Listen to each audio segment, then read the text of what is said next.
Bonjour à tous, je reviens avec un épisode qui va concerner les personnes qui réalisent une VAE depuis l'étranger ou avec une expérience professionnelle étrangère hors de France, hors de métropole, pardon. Ce que je voulais vous dire, j'ai conscience que cet épisode est très niché, donc potentiellement on ne va pas concerner tout le monde, mais j'ai trois choses à vous dire qui sont extrêmement importantes dans le cadre de l'obtention de votre diplôme. Première chose, vous allez fournir des exemples, enfin des certificats, des annexes administratives, je ne trouvais plus le terme, qui vont attester de votre expérience. Ok, certificat de travail, bulletin de salaire, etc., etc. Première chose à savoir, c'est que si les documents ne sont pas écrits en français, vous allez devoir les faire traduire et en passer par un traducteur certifié. D'accord? Donc, à savoir, en amont de votre démarche, ça peut faire des petits frais supplémentaires. Deuxième chose, vous visez un diplôme qui se fait dans le cadre de la France. D'accord? Je prends pour exemple deux personnes que j'ai eues là dans le programme d'accompagnement. Un éducateur qui exerçait hors des frontières françaises, donc pour le coup c'était Luxembourg, et en Belgique. Également une personne qui visait le diplôme d'expertise comptable, qui avait une expérience à l'étranger. Ces trois personnes n'ont pas obtenu leur diplôme durant leur premier passage. Donc, je les avais pas en accompagnement pour le coup à ce moment-là. Et la première chose qu'elles m'ont dite, c'est je n'avais pas compris que je devais être en compréhension des normes et des règles et de la loi française pour viser le diplôme.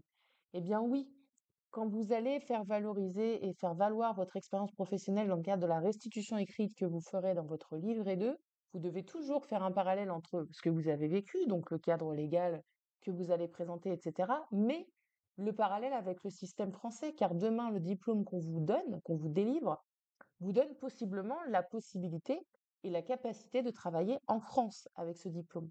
Ce qui veut dire que pour un expert comptable, vous devez être en mesure de connaître les règles françaises au niveau du droit fiscal, du droit commercial, de l'accompagnement que vous allez pouvoir proposer en cabinet d'expertise.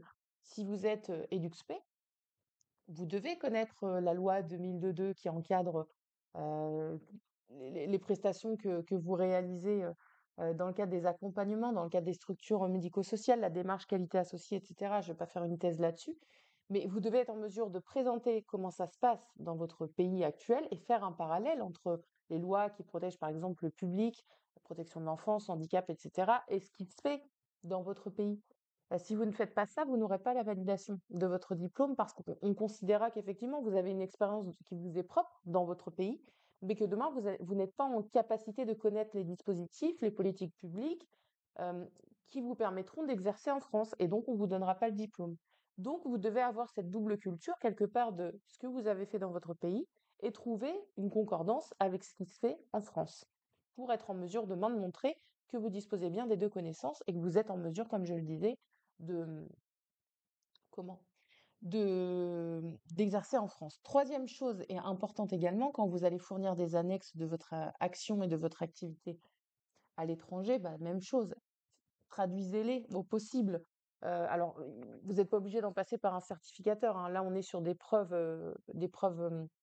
pédagogiques qui sont issues de votre activité, mais vous pouvez, vous, faire l'effort de traduire les choses que vous allez proposer à votre jury pour qu'ils soient en mesure de comprendre, surtout en fonction de la langue qui était utilisée. Si c'est de l'anglais, bon, on peut se dire que la plupart des gens quand même parlent anglais aujourd'hui, quoique, ça dépend encore des filières. Puis on est très mauvais là-dessus en France sur les langues, donc faut dire ce qui est. La traduction vous sera favorable dans tous les cas. Donc, retenez bien ces trois choses si vous faites une VAE depuis l'étranger. Un, on fournit des pièces qui sont soit en français, soit traduites par un certificateur officiel. Deux, le diplôme se fait sur la base légale française, sur des connaissances françaises, sur des compétences que demain, possiblement, vous pourrez exercer en France. Et donc, vous devez avoir une compréhension du système français dans lequel vous passez quelque part la certification. C'est pas illogique hein, de demander ça, sans quoi sinon il faut passer le diplôme dans le pays dans lequel vous avez exercé et vous livrerez dans ces cas-là le volet légal et le contexte dans lequel vous avez déroulé votre action dans ce pays-là. Mais à partir du moment où vous choisissez de viser un diplôme en France, forcément, c'est les règles françaises qui s'appliquent. Et 3, les annexes, pensez à les traduire, vous ferez grand bien à votre jury et vous faciliterez la compréhension de votre dossier de VAE. Rien n'est impossible, hein, une valorisation de votre expérience étrangère est tout à fait recevable, hein, dans le cadre d'une VAE, mais simplement, il y a un double travail à faire de transposition et de concordance entre ce que vous connaissez dans le pays dans lequel vous avez exercé et euh, ce qui se passe en France, notamment sur le volet légal et réglementaire.